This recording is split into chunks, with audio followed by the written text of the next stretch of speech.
Hello everyone, welcome to my channel. Bold and beautiful today. Jacqueline MacInnes Wood gave birth to her fifth child, a daughter. Jacqueline MacInnes Wood and her husband, Elon Ruspoli, as they proudly announced the arrival of their newest daughter, a radiant event that transcends mere celebrity news and blossoms into a profound testament to the enduring power of love, the deliberate cultivation of family, and the awe-inspiring capacity of the human spirit to embrace life's most demanding and rewarding role, motherhood. This arrival, another precious daughter, isn't simply an addition, it's a powerful affirmation of the vibrant universe Wood and Ruspoli have consciously built, a universe where the luminous intensity of Wood's iconic portrayal of Steffy Forrester on CBS's enduring soap opera The Bold and the Beautiful finds its most authentic counterpoint in the messy, magical, and utterly grounding reality of raising a large, young family.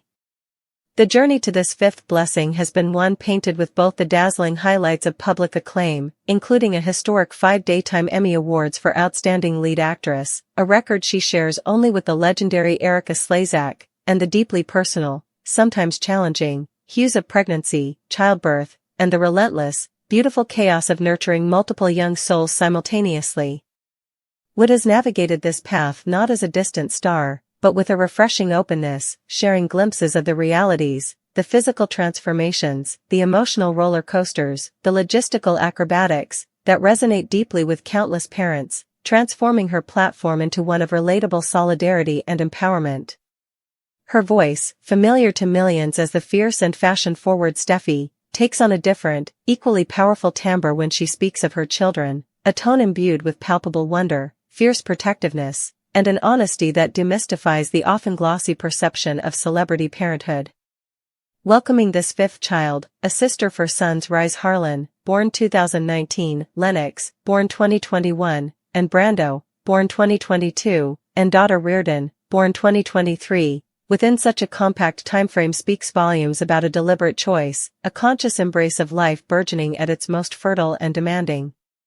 It signifies a prioritization of family expansion that requires immense physical resilience, extraordinary organizational prowess, and a partnership with Ruspoli forged in profound mutual support and shared vision. The logistics alone are staggering, the intricate dance of nap schedules and feeding times amplified fivefold, the symphony of tiny voices and needs requiring constant, attentive conduction, the physical demands on Wood's body through consecutive pregnancies and recoveries, all while maintaining the high-stakes performance schedule of a leading lady on a globally successful television show. Yet, Wood embodies a seemingly serene capability, a testament not to effortless perfection, but to remarkable strength, meticulous planning, and an evident, deep wellspring of joy drawn directly from her children. Her social media often reflects this beautiful chaos, snapshots of sibling interactions, moments of maternal tenderness, the occasional candid acknowledgement of fatigue, all radiating an authenticity that makes her journey inspiring precisely because it feels real, achievable not through superhuman feats, but through love-fueled determination and a supportive foundation. This fifth daughter arrives into a family dynamic already rich with the unique bonds of close siblings. Rise, as the eldest, steps into the role of big brother to 4 younger sisters and brothers, while Lennox, Brando, and Reardon experience both the shift of moving up the sibling ladder and the wonder of welcoming another little life. The Ruspoli Wood household is undoubtedly a hive of activity, a place where patience is constantly practiced, laughter is frequent and loud, and the lessons of sharing, empathy, and unconditional support are learned organically every single day. For Wood, balancing this vibrant domestic sphere with the intense demands of Steffy Forrester, a character often embroiled in high drama, complex relationships, and the fast-paced world of Los Angeles fashion and business, requires a masterful juggling act. It speaks to her exceptional professionalism and the supportive infrastructure around her, likely including a strong partnership with Ruspoli and trusted childcare, allowing her to compartmentalize and excel in both arenas. Her ability to transition from the emotional depths of a dramatic scene on set to the equally demanding, but fundamentally different, emotional landscape of bedtime routines with 5 children under 6 is a feat deserving of recognition far beyond any industry award. It highlights the multifaceted nature of modern womanhood, where career ambition and profound maternal devotion are not mutually exclusive but can coexist and even fuel each other, demanding flexibility, constant adaptation, and an unshakable sense of self. The arrival of this fifth child also resonates within the broader cultural conversation about family size. In an era often characterized by smaller families and later childbearing, Wood's choice to embrace a large, rapidly growing young family feels both countercultural and deeply personal. It challenges assumptions and expands the visible spectrum of family life, offering a powerful representation of joy found in abundance, in the noise and the cuddles, in the shared experiences and the individual personalities blossoming under one roof. Her journey normalizes the beauty and complexity of having many children close in age, showcasing it not as an overwhelming burden, but as a chosen adventure brimming with unique rewards and profound connections. Furthermore, Wood's experience of having her children so close together provides a relatable narrative for many parents navigating similar paths, offering a sense of community and shared understanding. Her openness about the realities, the physical recovery, the sleep deprivation, the emotional intensity, fosters connection rather than comparison. She becomes a beacon, not of unattainable perfection, but of achievable grace under pressure, of finding strength in vulnerability, and of prioritizing the profound, messy, heart-expanding work of raising human beings. This fifth daughter is more than just another celebrity baby announcement, she is a symbol of continuity and expansion. She represents the ever-growing legacy of love Wood and Ruspley are building, a legacy woven from bedtime stories and diaper changes, sibling squabbles, and shared laughter, the quiet moments of tenderness and the loud celebrations of milestones. She is a testament to Wood's incredible resilience, her capacity to nurture life while excelling in a demanding career, and the profound strength of the partnership she shares with her husband. As this newest little star settles into the Ruspley Wood constellation, she illuminates not just her family's future, but also the inspiring reality that motherhood, in all its demanding, chaotic, and utterly magnificent glory, can be embraced fully, repeatedly, and with radiant joy, proving that the heart's capacity to love expands infinitely with each new life welcomed into its fold. Jacqueline MacInnes Wood, the award-winning actress, stands equally tall as Jacqueline MacInnes Wood, the mother of five, a role she fulfills with a visible, powerful love that is perhaps her most captivating performance yet, radiating a truth far deeper than any script could provide. Shin breaks down, and Finn is unable to forgive Steffy Forrester, as they got married on The Bold and the Beautiful show on CBS. Finn is growing weary of his wife's harsh demands and callous remarks regarding their biological daughter. The marriage between Steffy and Finn is in serious jeopardy. Will the good doctor desert his wife? Below are spoilers for what will happen next on The Bold and the Beautiful. Steffy's demands. Steffy had no idea what she was getting herself into when she married Finn. The good doctor was merely an adopted physician when he said, "I do." However, it came to light following the wedding that Sheila Carter was actually Finn's mother. Following their near-fatal battle with the insane Sheila, Finn consented to sever all ties with his birth mother, and Steffy Forrester barred Sheila from their life. After the murderer Luna Nozawa showed up in Los Angeles, it was discovered that she was Finn's biological daughter. Finn declined to date Luna for his wife, just as he had refused to date his birth mother. Is Steffy Forrester excessive? Spoilers for Bold and the Beautiful indicate that Finn will have finally had enough and Steffy Forrester will be a bit too excited over Luna's passing. After she shot Liam Spencer, she might even try to inform him that he is not allowed to go to the funeral for his birth daughter. Steffy's refusal to let Finn date Luna is one thing, but from the good doctor's perspective, it goes too far to deny him the opportunity to grieve her passing. There are indications that a shin split is imminent, and Luna's passing seems to be the final nail in the coffin. Will Steffy Forrester and Dr. Finn part ways? Steffy's relentless ultimatums and, most devastatingly, her chillingly heartless reaction to the tragic death of Finn's biological daughter, Luna Nozawa, a death that has become the unforgivable catalyst pushing Finn past the point of reconciliation and forcing the agonizing realization that their marriage cannot withstand the toxicity of Steffy's conditional love and controlling demands. From the outset, their union was shadowed by the explosive revelation of Finn's biological mother, the notorious Sheila Carter, a discovery that erupted after their vows were exchanged, plunging them into a nightmare of violence, betrayal, and near-death experiences that understandably cemented Steffy's visceral hatred and terror of Sheila, Finn, demonstrating profound commitment to Steffy and their family, made the agonizing choice to sever all ties with his birth mother, a sacrifice born of love and the desperate need to protect his wife and children from Sheila's lethal chaos, establishing a painful precedent where Finn's biological connections were deemed dangerous and disposable by Steffi's decree.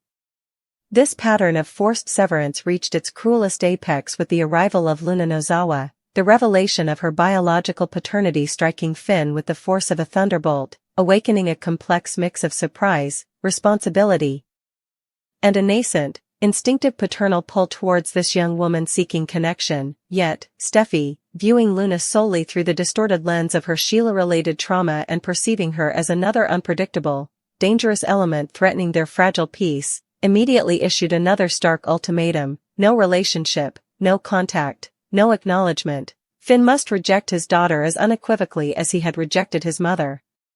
Despite the profound personal cost and the internal conflict tearing him apart, Finn, prioritizing Steffi's sense of security and the stability of their marriage above his own burgeoning feelings of paternal obligation and curiosity, once again acquiesced to Steffi's demand, silencing his own needs and denying Luna the father she sought, a decision that left a festering wound of regret and unfulfilled duty within him, quietly eroding his sense of self and autonomy within the marriage.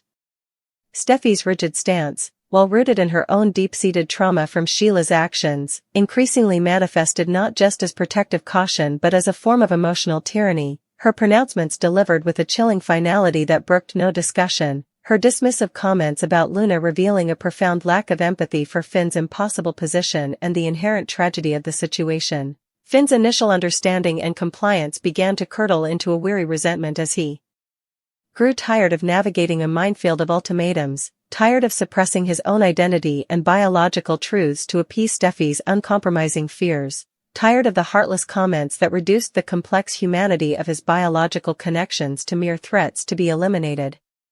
The devastating, violent culmination of Luna's short and troubled life, her death following the shooting of Liam Spencer, presented not a moment for shared grief or even somber reflection for Steffi, but rather, according to the unfolding narrative, an occasion for grim, almost giddy, satisfaction, her inability, or outright refusal, to mask her relief that the Luna problem had been permanently resolved. Her apparent triumph over this perceived threat struck Finn as profoundly callous and inhuman, a grotesque display of self-centeredness that disregarded the fundamental tragedy of a young life lost and the complex web of pain surrounding it.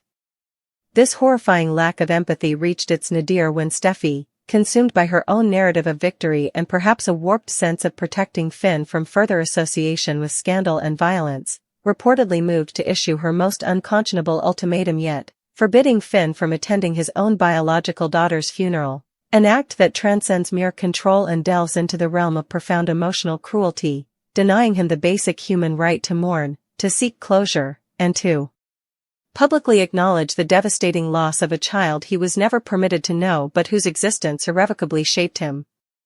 For Finn, the good doctor whose entire life is predicated on healing, compassion, and preserving life, this final demand was the ultimate desecration, the line Steffi crossed with such breathtaking insensitivity that forgiveness became an impossible chasm. It laid bare the fundamental incompatibility at the heart of Shin. Steffi's trauma, however valid, had calcified into a selfish, controlling imperative that demanded Finn annihilate entire facets of his being and deny core human decencies. While Finn's capacity for empathy, his yearning for familial connection, however complicated, and his innate sense of moral duty could no longer be suppressed or sacrificed on the altar of Steffi's fear.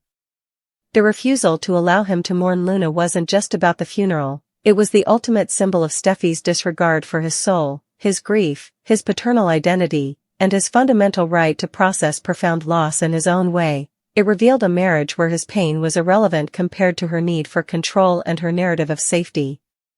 All signs now point irrevocably towards a Shin split, not as a temporary rift but as a permanent dissolution. Luna's death, and particularly Steffi's heartless reaction and the funeral prohibition, have become the crushing weight, the straw that broke the camel's back, shattering whatever fragile bonds remained after years of Finn sacrificing his biological ties. Finn, pushed beyond endurance, weary of the ultimatums, shattered by the callousness towards his dead daughter, and recognizing the profound toxicity of a relationship that demands he forfeit his humanity, appears poised to walk away. The question is no longer if Dr. Finn will walk out on Steffy Forrester, but when and how definitively he will close the door on a marriage that asked him to deny his blood, his grief, and ultimately, his own heart, leaving Shin not just fallen apart, but irreparably broken by the weight of Steffy's unforgivable actions and Finn's finally unyielding refusal to forgive them. The tragedy is layered: the loss of Luna, the destruction of a marriage, and the devastating realization that love, under the relentless siege of fear and control, can curdle into something unrecognizable and unbearable. Finn's journey now is one of survival and reclaiming his shattered self, while Steffy is left to confront the desolate landscape her ultimatums have wrought, a Pyrrhic victory where eliminating perceived threats has cost her the very love she fought so desperately, yet so destructively, to protect. 3 outrageous things Finn could do while Steffy is away. While his wife Steffy Forrester is away, John Finn Finnegan is in charge. Finn found out that his cousin/daughter Luna Nozawa was a demon spawn. He regrets not being able to raise her and shape her into a respectable adult. Rather, the reality was concealed by her mother and his aunt, Poppy Nozawa. She killed 2 individuals before it was finally revealed. Is Finn's dream coming true? His conscience tells him that he could have provided her a better life. There are rumors that Luna did not pass away on the operating table and that Lee Finnegan, Finn's mother, staged her death. This implies that Luna is hidden away, simply waiting to be discovered. Do you want Finn to solve this problem and revive Luna? 2. Revealing Liam's cancer reality. Finn believes Grace Buckingham made a mistake when she determined Liam Spencer's illness and diagnosis. He is correct. Grace falsified it to make it appear as though Liam had an incurable brain tumor. She eventually persuaded his father, Bill Spencer, to pay her $1 million so she could cure him. The day Liam was turned over to Bill, a cured man, Bill coughed up the bucks. Dr. Finn can't handle any of this, so we assume he looks into it and finds out about Grace's fraud. 3. Increasing Sheila's presence. Steffy forbids Finn from communicating with Sheila, his biological mother. However, he visited Il Giardino, where she lived and worked, to express his gratitude for rescuing Steffy from Luna. Although Steffy is appreciative of Sheila's actions, it is unrealistic to assume that she wants Finn to develop a close relationship with his mother. The mice will still play while the cat is away, despite this. When Steffy returns home, can you imagine the chaos that would ensue if Finn and Sheila were buddy-buddy? Dr. John Finn Finnegan. Yet, the vacuum left by Steffy's formidable presence, coupled with the unresolved, festering traumas of recent months, creates a perilously fertile ground for seismic choices that could redefine Finn's loyalties, shatter his marriage, and detonate bombshells across the city.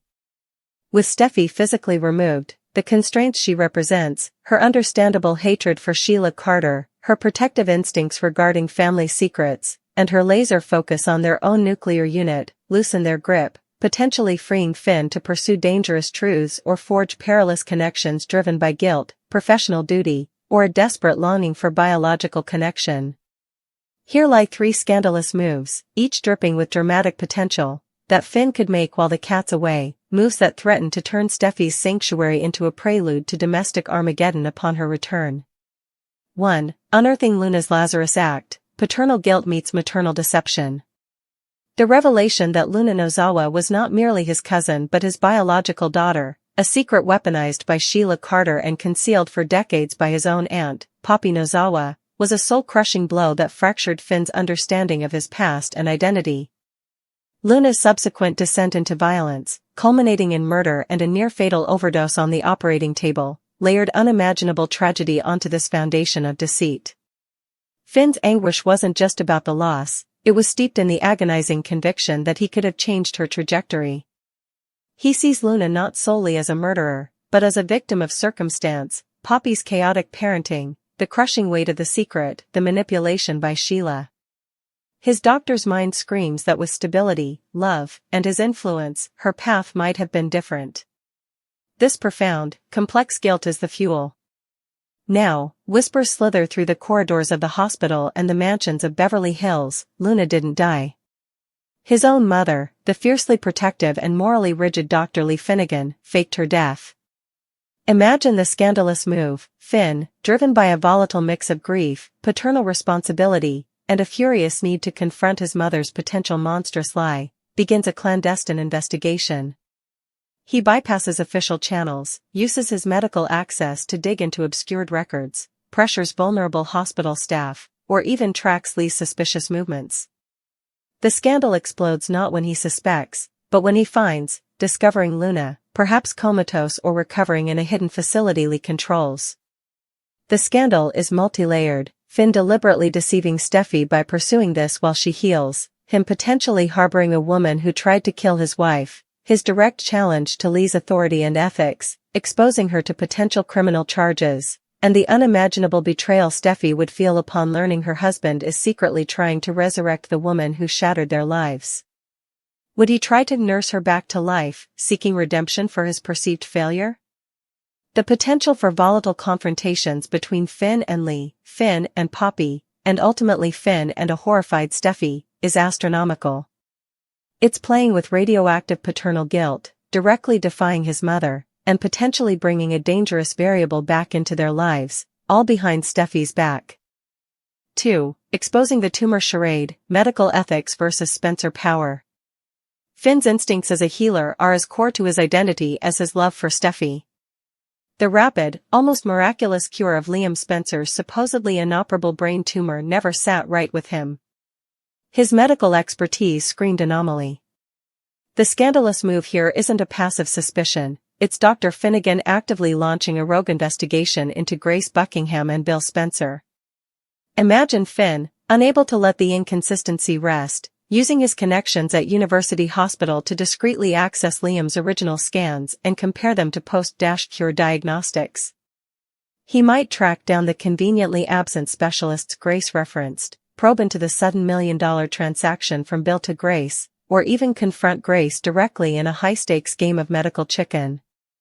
The scandal erupts when Finn, armed with irrefutable proof of Grace's manipulation, the falsified scans, the financial payoff, the lack of actual medical intervention, decides to expose it. The fallout is thermonuclear. Exposing Grace means exposing Bill Spencer as a co-conspirator who paid to emotionally manipulate his own son, Hope, Steffi, and the entire Logan/Forrester clan. It reveals Liam's life-threatening illness as a cruel hoax, invalidating the immense emotional trauma everyone endured. Finn's motivation might be pure, upholding medical integrity, seeking justice for the emotional terrorism inflicted, but the consequences are devastatingly personal.